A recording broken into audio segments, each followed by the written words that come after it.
अस्सलाम वालेकुम viewers. Doctor Huma Chishti, vice president community of homeopaths Pakistan, general physician and consultant आपके साथ। आज की वीडियो बहुत ही इंटरेस्टिंग और करंट इशू के हवाले से है।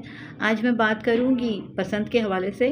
और जैसा कि आप सोशल मीडिया पे बहुत ज़्यादा सुन रहे हैं और ये चीज़ जान रहे हैं कि ये एक यानी कल्चरल इवेंट है, एक सकाफ़ती त्यौहार है। तो इवेंट तो ये है, एक एक्टिविटी है, रिक्रिएशनल एक्टिविटी में से कहूँ तो ज़्यादा बेस्ट होगा। बट अगर ये कहा जाए कि ये एक सकाफ़ती त्यौहार है तो हमारी सकाफ़त में तो ये नहीं है।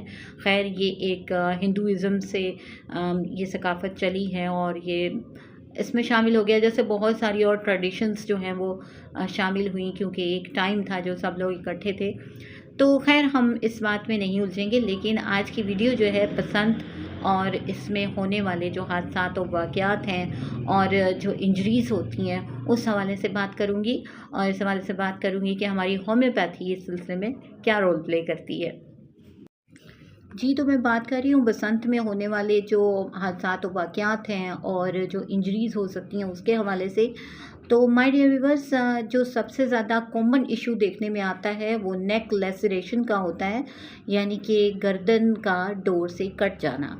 ये चीज़ बहुत ज़्यादा देखने में आती है। और डोर जो शीशे और केमिकल से बनी हुई डोर होती है, तो ये हादसा सबसे ज़्यादा मोटरसाइकिल सवार जो लोग होते हैं उनके साथ बहुत ज़्यादा देखने में आता है ऑब्जर्वेशन में, और वो लोग इसको फेस करते हैं।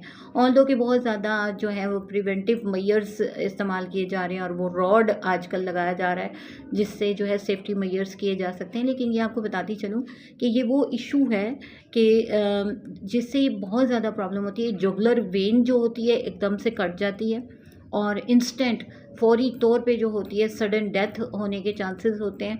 इसके साथ ही साथ कैरोटिड आर्टरीज जो हैं वो इससे कट जाने का जो है वो खदशा होता है और इससे ये प्रॉब्लम हो जाती है। तो इसमें होता क्या है कि एक्सेसिव ब्लीडिंग होती है और इंस्टेंट डेथ हो जाती है, फौरी तौर पे डेथ हो जाती है। और ज़ख्मों की अगर बात की जाए तो गहरा ज़ख्म आता है गले में, बहुत ज़्यादा सीवियर किस्म की ब्लीडिंग होती है।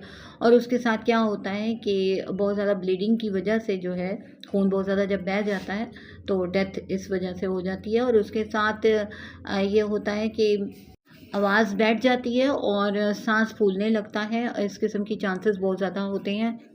इसके अलावा dear viewers, deep hand cuts आते हैं जो हाथों पे इंजरीज हो जाती है, फिंगर्स पे जो है बहुत ज़्यादा कट लग जाते हैं, डोर की वजह से ज़ख़म हो जाते हैं और इसकी वजह से यानी डीप किस्म के हो जाते हैं और काफ़ी तकलीफ़ का सामना करना, जिसमें टेंडन्स और नर्व्स जो हैं वो ज़ख्मी हो जाती हैं या इंजर हो जाती हैं।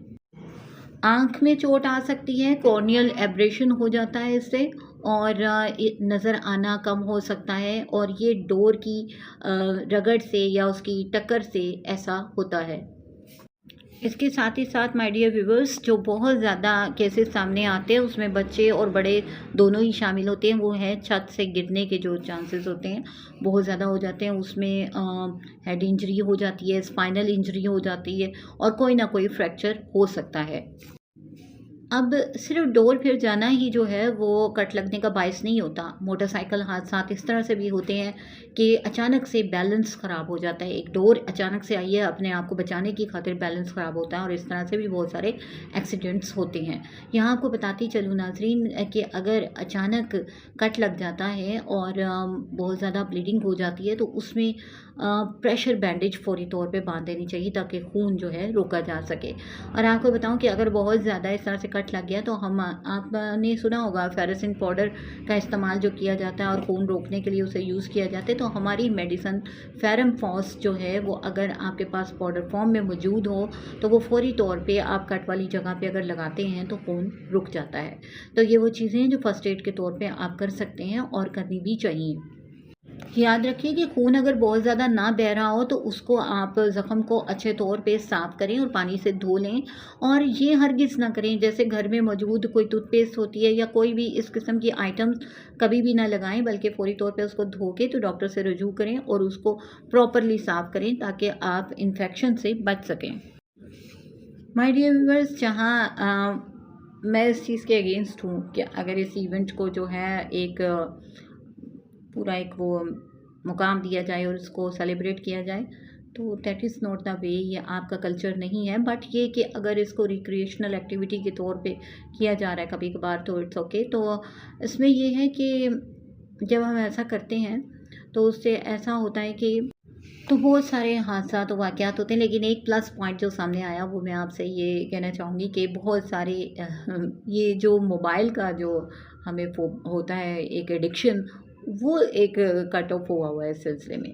अच्छा, खैर मैं बात कर रही थी आँख की इंजरी के हवाले से बात करूँगी कि अगर किसी को आँख की इंजरी हो गई या आँख में खून आ गया है या रगड़ हो गई है इस किस्म की, तो फ़ौरी तौर पे साफ़ पानी से आँख को धो लिया जाए और फ़ौरी तौर पे डॉक्टर से रुजू किया जाए, बजाय ये कि आप खुद से कोई चीज़ उसमें डाल रहे हैं। बिल्कुल भी ऐसा नहीं करना है आपने। फिर जैसे सर पे चोट लग जाती है और उसकी वजह से चक्कर आते हैं या क्या आती है, मतली होती है, सर में दर्द होता है या बेहोशी होने लगती है, फ़ौरी तौर पे डॉक्टर से रुजू करें।